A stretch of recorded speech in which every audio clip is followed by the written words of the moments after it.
Alhaji Love Idiris Adisa olórin Fuji máa tú àwọn àṣírí ńlá nípa Alhaji Wasiu Ayinde Marshal Kwam1. Wọ́n tú àṣírí nípa Abbas Akande Obesere pàápàá nípa ohun tó ṣẹlẹ̀ láàrin àwọn mẹ́tẹ̀ẹ̀ta. Kí ló fa ìjà láàrin Alhaji Love Idiris yìí àti Kwam1 àti Abbas Akande Obesere? Alhaji Idiris Love tú àṣírí bí Wasiu Ayinde ṣe dalẹ̀ wọn tí Obesere náà kó wọn sí gbèsè 5 million naira. Àwọn ìlérí wo ni Alhaji Adisa ní Kwam1 ṣe fáwọn tí wọn ò múṣẹ? Àṣírí wo ni Alhaji Love tú nípa ọ̀rọ̀ ẹgbẹ́ FUMAN, ìyẹn Fuji Musician Association of Nigeria, àti bí wọ́n ṣe gbé lọ sílé Alhaji Wasiu Ayinde? Kí ló ṣẹlẹ̀ lẹ́yìn ìgbà tí wọ́n gbé FUMAN lọ sí ọ̀dọ̀ Wasiu Ayinde? Alhaji Idiris wà lára àwọn tó dá association àwọn olórin FUMAN sílẹ̀ lágége tó sì bí ọ̀pọ̀lọpọ̀ ẹ̀ka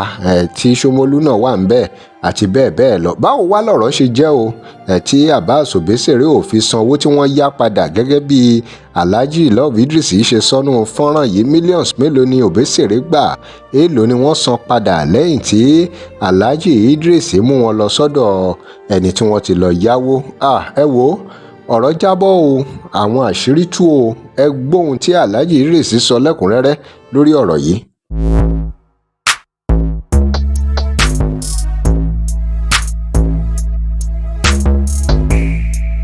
Welcome to CrossBlog X TV. Remember to like, share and follow us. Wọ́n ní Wasiu Ayinde play ní Premier Hotel. Mo wá débẹ̀, wọ́n ń polówó star nígbà yẹn. 300 náà fi wọlé wo Wasiu. Mo wá fáwọn méje síta. Tó dá fún amọ́nu mọ́tò ni mo wá fi 300 wọlé. Mo wá lọ tap wọn lórí stage. Idris kí ló wá ṣe ń bí? Mo ní mo wá play Ìbàdàn ni. Wọ́n wá ní Idris ò bọ́ lọ́wọ́. Mo ní àwọn ọmọ iṣẹ́ mi wà níta. Ó dẹ̀ ní kí Pẹ́sì. Wọ́n ní kí Pẹ́sì tẹ̀lé mi. Ó lọ kó gbogbo wọn wọlé. Àdẹ̀wọlé abẹ̀sí wo show. Èmi àti editor Tribune nìbàdàn. Alhaji jókòó sáré wọn bẹ́ẹ̀ mi jókòó lápá ọ̀tún, máa yẹn jókòó lápá òsì. Tán bá ti ṣeré bíi 1 hour. Tán bá MC bá sọ̀rọ̀, àwọn àjókòó tí mi Love Idiris mò ń gbọ́rọ̀ ẹ̀ kiri o. Almost 16 zone ló wà lọ́ndà mi. Àwàládá Mushin, Ṣómólú, Bàrígà, Ànímọ̀ṣọ́, Ọ̀jọ́, káàkiri ní Lagos State under Agége FUMAN lásìkò tèmi jẹ́ chairman ládàá sílẹ̀.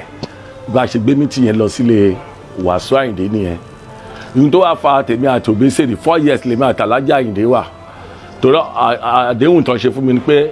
nígbà tí àwọn Rashidi Ìbàdàn, Obesere àti Pasuma àti Sandoka tán lọ kọrin kan nìbàdàn tán bú wọn sínú live kan. Ìgbà tèmi tí wọ́n wá kó látọjọ́ ta níjọ́ tí mo lọ wọ́n lé tán fún mi lápọ̀mẹ́ntì láti Ìbàdàn yẹn tí mo wọ̀n létà ń bọ̀ ní ọ̀rẹ́ ìgbọ̀n afẹ́ ṣe mọ́tò wọn sí class. Ọ̀rọ̀ rẹ o ẹ̀yìn èèyàn wa ẹ̀rí kó lágbára. Èmi mo fún Rasheed nìbàdàn tán bú mi lóde ṣé ìbú wọn máa mú mi kankan. Mo fẹ́ kí state FUMAN kó bẹ̀rẹ̀ láti ilé àwọn. Pé ṣùgbọ́n tí kìíní yẹn bá ṣẹlẹ̀ àwọn máa gbé mi lọ sí Amẹ́ríkà. Pé táwọn bá lọ tour show táwọn fẹ́ lọ 1 year làwọn fẹ́ lò. Táwọn bá play 3 months bí èmi náà bọ́ sí ìlú yẹn máa play. Ó dẹ̀ kú díẹ̀ báyìí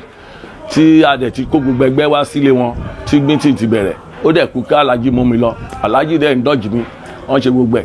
Nígbà yẹn gan wọ́n tún promise mi àti Baby Barrister tó kú yẹn. Ìpẹ́ má wọrí ìgbà yẹn náà ra mọ́tò kan tí Paso ń lò bíi Jeep báyìí. Tá a ṣàdúrà sílé wọn jọ Jímọ̀ làkíjímọ̀ náà sọ pé Idris múra sílẹ̀ Mẹ́kà ọdún tó ń bọ̀ ìwà àti Baby ẹnìkan ò rí wàhálà yín ní sí o kìíní kankan. N tó jẹ́ kí mi yẹ ọ̀rọ̀ Obesere tẹ́ ẹ̀ ń sọ kẹ́rì pé mo kọ́kọ́ sọ̀rọ̀ lọ. Tí mo wá wò pé ó bẹ́tà kí n máa bá ẹni tó jẹ́ gbẹ̀mí rẹ̀ tí mo sọ pé orí ẹ̀ ti dàrú ju ẹni tí mi lè sọ pé orí ẹ̀ dàrú lọ torí mo kéré tí wọn láti insult wọn. Mo ṣe wá ń bá Obesere ní àdẹ̀rìn fún bí ọdún 7. Àjọ ń ṣe wọléwọ̀de, àjọ ń sùn, àjọ ń jí, àjọ ń wà owó wò. Tabadé hotel tí bá drive ẹ̀ débẹ̀ ó lè ní bóyá màlà la jẹ lálẹ́, ó lè jí láàárọ̀ kó ní rice lòún fẹ́ jẹ Idris. Tèmi lámàlà màá gbé mọ́tò màá lọ ra oúnjẹ yẹn fún atrọ́s ra wa débi pé ààrẹ láàrin ra wa. Láàrin ẹ̀ náà ni pé ó wá sọ fún mi pé Àdìsá ẹnìkan wà tó ń ṣàánú mi, ẹni yẹn ra mọ́tò 3 fún mi. Ó ṣàn wádìí mi, ó ń wádìí mi. Èmi ò dẹ̀ mọ̀ ẹ̀mọ̀ ká báyìí ká gbọ́n ju ẹni tó gbọ́n jù wá lọ́rìn. Bó ṣe ibẹ̀ sọ fún mi ni pé ilẹ̀ ohun tó wà ń Kòròdú kí jẹ́ ká lọ fi wọn bàbá ẹgbẹ́ mi ẹ̀ṣán wà ní December ká lè rówó. Ìgbà tá máa débẹ̀ ó kàn ṣe ń jẹ̀mọ́ mi lọ́wọ́ ni. Ló bá sọ fún mi pé Àdìsá ó ń gbọ́ báyìí tó bá rí bẹ́ẹ̀ ni kó pè mí tí bá ń purọ́ mọ́. Ló bá sọ fún mi pé Àdìsá ó wá lọ sínú jíìpù níta mi wá jí bàbá yẹn wọ́n jí bọ́lẹ̀ lókè ọ̀rẹ́ ẹ̀ tó mú wá dà nǹkan bí aago mẹ́jọ la délé wọn lọ sọ fún wọn lókè mo ní mo lálejò pẹ̀lú wọn wọn wá ní ọ̀rẹ́ ẹ̀ tó mú dá aṣọ wà nínú mọ́tò báwọn ṣe ṣe àlejò bọ́ síta báyìí lọ́kàn sáré wá bá mi ní Àdìsá jọ mo fẹ́ rí ẹnu mọ́tò ló bá kúnlẹ̀ fún mi ní jeep pé kí n jọ nítorí Ọlọ́run kí n jọ òun ní problem kan ní ilẹ̀ tó ń sọ ọ̀rọ̀ rẹ o ẹ̀yin èèyàn wa ẹ̀rí kó lágbára wọ́n ti ilé màmá òun lòun fi dúró ẹ̀mí òun ti fẹ́ bọ́ báyìí Àdìsá òun mọ́ kọ́ mọ́ sọ fún ẹ kó wákàjọ débí ni bàbá ẹgbẹ́ yẹn kọ́ bá òun yá 2 million kìíní kankan pọ̀ ṣe mo ní ò sọ yẹn fún mi tẹ́lẹ̀ náà kí ló dé tó ṣe wá ń bá mi sọ yẹn ní ibi nísinsìn mo ní kò possible ló bá kúnlẹ̀ Àdìsá jọ má jẹ́ kó gútọ̀ rẹ̀ má jẹ́ kó àbáwọlé nígbà tó ga mi dẹ́ ń béèrè pé kí ló fẹ́ ó ní ọ̀gá ó tó tún ṣe ń jọ̀rọ̀ yẹn mi dẹ̀ fẹ́ máa bá ágì lójú wọn wá ní ọ̀gá àwa náà ń gbìyànjú káwa náà gòkè ní ó bá lọ ya fọ́tò ibi tó kọ Obesere estate lórí ilẹ̀ Ìkòròdú yẹn ó wá fi hàn wọ́n nù pépà àwa náà ń gbìyànjú ká ṣe kankan káwa náà gbé nǹkan ṣeré ní nǹkan kan pé ìjọ kan yá òun ní 5,250,000 pé tó náà fẹ́ ta lé màmá òun mo kó àwòjú ẹ̀ báyìí pé èwo tún ni bàbá yìí tún sọ ní ibi àbẹ́gbẹ́ mi ṣáà ni ó dà màmá rò nígbà tá a dẹ̀ kó mbẹ́ mo pè wọ́n mo ní ọ̀gá kò bẹ́ẹ̀ mi sọ̀rọ̀ 5 million something yo bóyá wá dọ̀rọ̀ 5 million yìí ni ò tún iye mi ó kàn ní káwá fi ilẹ̀ lọ yìí ni o ó ṣàtún fọ́ọ̀sì mi àtúpadà lọ lé ọ̀gá nígbà tó dé ẹ̀kẹta ó pé ìyàwó mi lé ìjọ yẹn mi ti sùn wọn àti bàbá gbẹjọ́ ìyàwó mi sọ pé kò lè mú yín lọ yáwó náà ẹ̀yin náà ẹ̀ mọ̀ yanjú lọ náà kí ló tó fẹ́ mú yín lọ bí tóun ti ń rà nígbà kó mú yín lọ yáwó ó ṣàbẹ̀ ìyàwó mi tọkàn bóyá aṣáájú sí mi ni o bó ṣe kankan ni o bí mo ṣe wá tún sọ fún un ní brain ni pé jẹ́ ká lọ bẹ̀ ìyàwó bàbá ẹgbẹ́ mi bá a ṣe dé ẹjọ́ tá a bẹ̀ ìyàwó bàbá ẹgbẹ́ mi láàárọ̀ Monday ní máa ń lọ kọ 5,250,000 fún wa bàbá sì ṣe sanwó olówó for 6 months nìyẹn wọ́n ní báwo ló yẹ fẹ́ sanwó ó ní 300 lóṣooṣù ọ̀fọ̀ ìlélẹ̀ o after 6 months ọ̀rẹ́ mi ò sanwó òun ló jẹ́ kí bàbá yẹn ra mọ́tò fún ọdọọdún ni bàbá yẹn ra mọ́tò fún mi ọlọ́mọ yẹn ká ṣòro fẹ́ di tẹ́kọ̀ máa gún wa lọ́wọ́ dá níbi tá a ti ń rà àánú gbà mo dẹ̀ ti pè ń kọ̀rọ̀ mo pè ń gbagba pé lọ sanwó olówó òun dọ̀tí mi kárí mi ò jẹ́yàn dáadáa ń bẹ̀ wọ́n á ti fi mí sẹ́wọ̀n máa lọ ṣẹ̀wọ̀n nítorí tiẹ̀ after 3 months mo rí 600,000 gbà lọ́wọ́ ẹ̀ 600 yẹn náà ló san di èní nígbà yẹn náà mọ́tò mi kọ́ wà ní samikra tí mò ń lò tí mo gbé lọ sílé ẹ̀ tí mo ní kí bàbá gbẹjọ́ bá mi tà ó ní òun fẹ́ ra wọ́n gbé bẹ́ǹsì kan wọlé ńjọ́ bẹ́ǹsì àlòkù ní padded ó lóun fẹ́ rà fún màmá òun máa ń èlò ní bẹ́ǹsì ọ ní 180 mo ní jẹ́ kí mi ta wọn ní samikra tá a gbé jáde kí n fowó sí kí a máa gbé yẹn jáde òun ló kú máa ń jókòó sí lẹ́yìn mọ́tò mi tó bá fẹ́ kọ́ mọ̀ pé ìwọ ló wà lẹ́yìn mọ́tò tèmi máa wẹ̀ bíi dráìvà èmi ṣàgbà fọlọ́run pé ọlọ́run bó ṣe ń tọ́lá ẹ̀ ní mi ò ń ṣẹgbẹ́ ẹ̀ nídìí iṣẹ́ yìí mi ò tẹ̀ ń ṣẹgbẹ́ ẹ̀ nídìí iṣẹ́ yìí ṣùgbọ́n ọlọ́run ló ń tó nǹkan ẹ̀ bó ṣe wù ú èmi dẹ̀ gbàgbọ́ fọlọ́run mo wá ta mọ́tò wọ́n bá mi ta mọ́tò yẹn ní 150 mo bàbá gbẹjọ́ yẹn yọ 20,000 òun kó 130 dání èmi tó kó 35,000 lọ sí ibẹ̀ pé ká lè fi kún owó yẹn ṣé àbọ̀ kó yẹ kó balance owó yẹn pé Idrisu máa gbé mọ́tò yìí lọ lẹ́sẹ̀kẹsẹ̀ ni ó ní àfikà wá rí olí mọ́tò yẹn bó ṣe lọ fún Ayọ̀ Jamiu promoter nìbàdàn bó ṣe lọ fún wọn ní mọ́tò mi nìyẹn àròkọ wà láàrin àti Oris bàbá gbẹjọ́ Oris tó wà lamẹ́ríkà sí manager wọ́n wá ṣe program kan ní fàpọ̀n bẹ́ẹ̀ mo rí tó ṣàǹfẹ́jọ́ Oris sùn mí pé ó rí ìdùsóhùn ó ṣe kí n mọ̀ máa ní jẹ́ kí n police máa bá a sọ̀rọ̀ nígbà tí ẹ máa dé mo á mú kó tẹ́ àwa lọ sí bí apalọ̀pọ̀ àlọ́mútí ibi tí ẹ tó ti ń bìbínú sọ̀rọ̀ ó kùn sọ jáde ni pé wọ́n lọ gbé bẹ́ẹ̀sì fún Ayọ̀ Jamiu tó ti jábọ́ sí mi lọ́wọ́ mo ti mọ̀ pé bẹ́ẹ̀sì mi tó ní mi rí mọ́tò yẹn nu kọ́ńpáàdì ẹ̀ mọ́ ó lẹ́ni tó ní mọ́tò ti gbé owó mi dà mi ò rówó ńgbà tó wá tí mo wá bá fọ̀rọ̀ 5 million plus yẹn tí mo lọ fẹjọ́ sùn ní ètùtù tọ́pì ní Ìkòyí ni bàbá yẹn wá sọ fún mi pé kéèsì ẹ̀kan tó ń ṣe tírìtì tán ní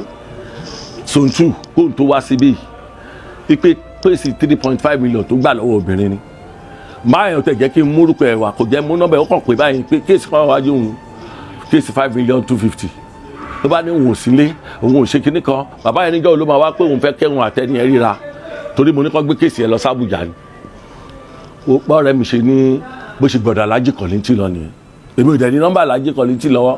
mo kàn máa wà aládùúgbò mi nìkan bíi 11 lálẹ́ Alhaji bá pè mí pé mo ní ẹ̀jọ́ ẹ̀ka lẹ́sà ta ló ń sọ̀rọ̀ wọn náà Alhaji Kollington ló ń sọ̀rọ̀ àbúrádì mi ẹ̀ka lẹ́sà kọkùn ọ̀rẹ́ ẹ̀ ló wá sọ̀rọ̀ kan fún mi bí mo fẹ́ kẹ́ pàdé ní ọ̀la o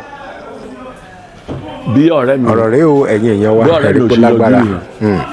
Nígbà tí mo wá débẹ̀ fídíò yìí ẹ wò délẹ̀ nígbà tí mo pátápátá. débẹ̀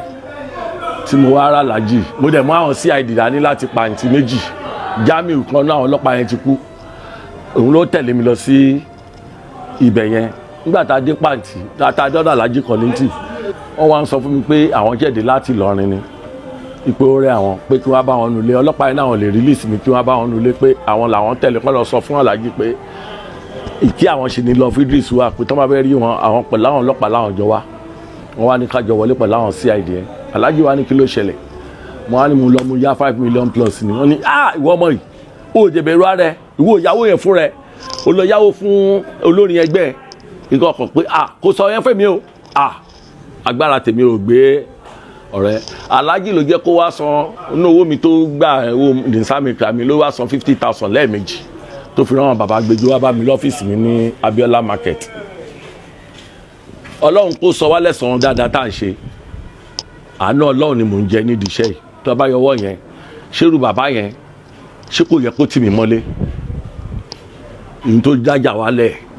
gbọ̀ngàn nìyẹn ṣé tó bá rí mi àti ẹ̀ tó ẹ pẹ́ ìyẹn lẹ yá wa lówó ṣé ẹni sọ pé a plan iṣẹ́ yẹn ni pé 419 wa ọ̀ lè rí mi àti ẹ̀ ó ti gbẹ̀mí àwọn mo lọ ṣeré ní Rainbow Station wọ́n fún mi láwọ́ọ̀dù ó yẹ kó wá bẹ̀ ǹjọ́ yẹn mi gan tẹ̀ ń wù pé ǹjọ́ yẹn ni máa dìgírèsì ẹ̀ Ọlọ́run dẹ̀ yọ kó wá ǹjọ́ yẹn létà làwọn yẹn wá gbọ́ pé èmi àti ẹ̀ ní clash wọ́n wá gbọ́ àwọn fi sórí kíní wọ́n ní ká jọ yanjú ẹ̀ ń bẹ̀ mí Àdìsá má bínú Àdìsá má ṣe kíní kankan gbá kan nǹkan tó tẹ̀ wá dùn mí ǹjọ́ kan mo fẹ́ ra C-class kan mo wá pàbáàs wípé àwọn ọmọ kan fẹ́ ta C-class fún mi wọ́n ní kí n mú 750 wá pé ọ̀gbẹ́ni wọ́n dẹ̀ nídìí bíi 400 lọ́wọ́ mo dẹ̀ ní 200 lọ́wọ́ ẹni assistant tó bá máa ṣe fún mi ọ̀rẹ́ mi bá ní kí n jẹ́ kóun dé Ìbàdàn òun wọ́n sùn lọ ni ọ̀rẹ́ mi dẹ̀ pa gómi ọ̀sẹ̀ kan àbọ̀ báyìí mo pè tí bá fi nọ́mbà mi pè á kàn pa mọ́ mi létí ni ṣerú yẹn ló yẹ kí n máa bá rìn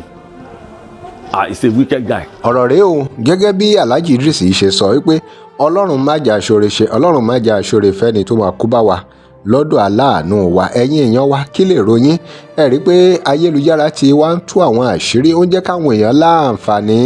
láti tú àwọn àṣírí oríṣiríṣi nípa ọ̀nà àti gòkè tí àwọn èèyàn ń gbà lóríṣiríṣi ọ̀nà ẹ ti gbọ́ ohun tó ṣẹlẹ̀ gẹ́gẹ́ bí Alhaji Idiris ṣe sọ kí lè ròyìn nípa ọ̀rọ̀ Alhaji Idiris yìí bó tiẹ̀ jẹ́ pé Wasiu Ayinde Ati Obesere wọn tí ì sọ side of the story tiwọn ṣùgbọ́n pẹ̀lú èyí tẹ́ ẹ gbọ́ yìí tẹ́ ẹ gbọ́ lẹ́nu wọn àti irú èèyàn tẹ́ ẹ mọ̀ àwọn tó kù sí kí lè ròyìn ẹ drop comment and remember to like, share and follow us. Thanks for watching.